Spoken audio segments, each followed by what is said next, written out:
Hey there everyone, Afrodo Reviews here, bringing you another book to determine, is it worth reading over a second breakfast? Or does it deserve the fiery pits of Mount Doom?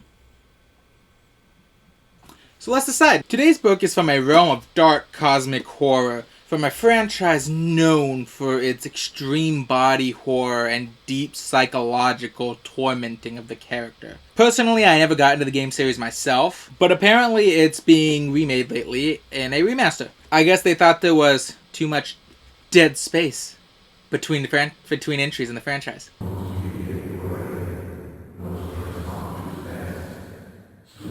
Dead Space Martyr was written by B.K. Evenson and was published on July 10th, 2010, ironically one day after my birthday. This book was written in response to the wider media expansion of the Dead Space franchise following the successful first game, the coming release of Dead Space 2, which was released in the following year. This book is a prequel novel following the historical character in the games, from what I could tell, named Michael Altman, the founder of the Church of Unitology, if I remember that right, who, from what I remember from what I do know from my lore dives, the Church of Unitology is a group of problematic people for the current situation happening. Today, the Church of Unitology can be found everywhere in the known universe.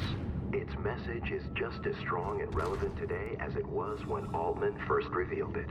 The ratings I could find for this book are otherwise decent, as well as its contributions to the tests. Now, before we dive too deep into the story, we start where we always do, the cover. The cover of this book I actually kind of like. Yeah, you see what looks like to be a kneeling man in front of a blue background.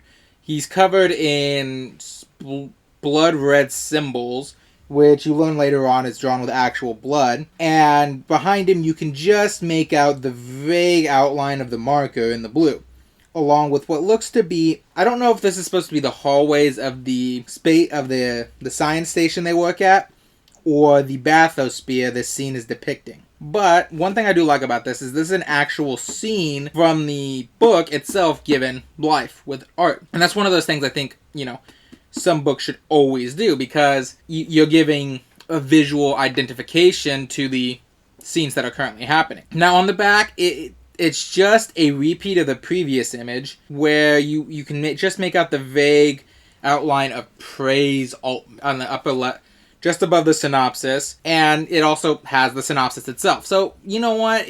Although it doesn't do much, it just kind of repeats itself, it's still pretty good for a back cover. So, all in all, I actually really like this cover for what it is. It tells you a lot. It tells you about the book by giving you a scene from the book, just vague enough that you want to know what's going on, even if you haven't played the game before.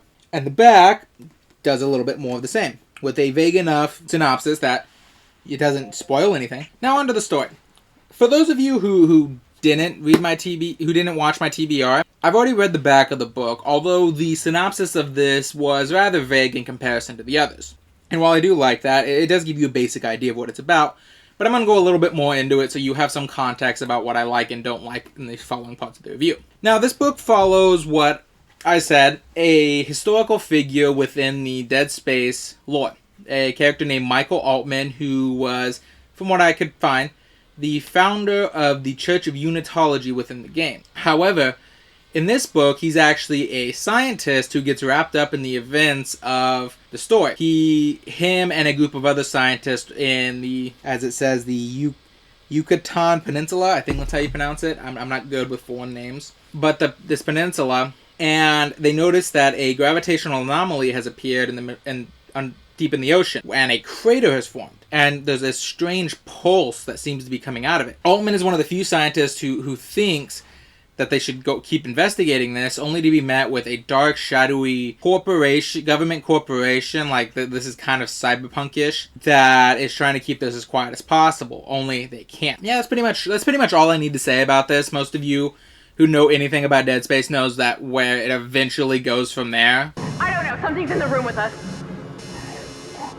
Jesus! Open fire! Open fire! And because of that, I don't really need to go further into this, so I'll move on. For the most part, I actually enjoyed this book. One of the things I'm always worried about when it comes to going into expanded universe novels, novels based on other movie franchises or game franchises is the lack of novice-friendly writing. What I mean by that is, if you've seen some of my other books, if you've seen some of my other reviews, like the Mass Effect review, which is old, but I'll link it, and my Dragons of the Autumn Twilight review, I talk a bit about how when books are written in these expanded universes, sometimes they're written in a way that they expect you to already be a fan of the franchise, which means they don't expect someone who's never played the franchise to pick it up and read it. It was by far the worst with my Doctor Who review, where it was very clear this book was not interested in explaining anything to you if you had not watched Doctor Who up until that point. Like, it doesn't explain characters, it doesn't explain motivations, it doesn't explain anything. Thankfully, for this book, it doesn't do that. This book, while I do think there were certain scenes and things that I would have appreciated much more had I been a real fan of the games that had experienced them, I'm still kind of a fan even though I haven't. I do believe that even if you've never played Dead Space, you can pick this up and you can read it just fine. So I do really appreciate that. That's always a check mark in my book when it comes to these expanded universe novels. Secondly, I also really enjoyed the psychological horror rep. Now, when I first picked this up for the A to Z horror challenge, I actually thought it was going to be more body horror than it was going to be psychological, even though I knew the psychological aspect was going to make an appearance. However, I was pleasantly surprised to find that it was more psychological than it was body horror, with the body horror parts of it only kind of appearing near the end, and even then you might be able to argue that that's more of a monster horror than it is body horror in this case. Actually, believe it or not, psychological horrors are one of my favorite genres. 1408 is actually one of my favorite horror movies, if not my favorite. You see, one of the things that happens, initially, there was a part of it that I started to dislike because of how often it happened, but as time went on, I began to appreciate it a little more because of how it used it. You see, in the book, throughout the entirety of the book, it's not even really a spoiler, people hallucinate dead loved ones. Now, this can be anything from their father who died from a disease, their good friend who was just murdered, or even this random girl that they saw once or twice that they had such a huge, massive crush on, but never worked up the courage to say anything. Now, the thing is, what initially annoyed me about this is this was constant. When it comes to, like, Dead Space, the game, I know one of the twists behind that. I'm not going to spoil here, but one of the twists behind that, and the issue therein comes, that works for a game, but when it comes to a book, you run the risk of overusing it, since you focus on more than one character's point of view at several points. There's actually a good portion here where it's like 5 chapters, you don't even see Altman. But as time went on, I began to appreciate it more because there was actually a sense of, this may not be the marker messing with. This may actually be their dead relatives coming back to life and warning them about the marker, because the dead people always seem to tell them the marker is dangerous, you need to stop studying it, you need to get rid of it, rather than what the marker would actually want, which was them to bring it up and study it so it can begin its convergence. What the hell is it doing? What it was made to do. And that's open for interpretation. That's how I ended up starting to see it, but you could argue different ways, such as this is the marker playing a reverse psychology on them. By making it seem forbidden, you tap into those few who love the idea of a forbidden fruit and push all the harder to get to it. So yeah, there are multiple ways to see that, and that's great when it comes to psychological horror. However, I did also have some issues with this book. Now, first of all, while this might fall in a bit in line with the games and stuff, the organization attempting to retrieve the marker and funding the study of it and the leader Markov are basically too evil. Like, they don't make much sense to me. They feel like they're doing evil things for evil's sake, if that makes sense. You guys know what I mean. You guys, those villains that exist, and they don't really seem to have much of a through line between the evil they're committing and the benefits they think they'll get out of it. At some point, it just feels like they're doing these things because that's the evil thing to do. But when you do that, the problem is the evil organization comes off almost as cartoony and unrealistic. One of the great things about villains is when you can relate to them, when you do see them as human, because then that horror and that evilness feels all the more real. Someone like Frollo is often considered a much more notable and evil character despite just being an old man. And that's because his evil is so human, it's so natural. You understand why he thinks like this, and you understand the evil he can commit in the belief that he is right. And that's just one of those, I wish a little more had been done to make the evil organization less cartoonishly evil.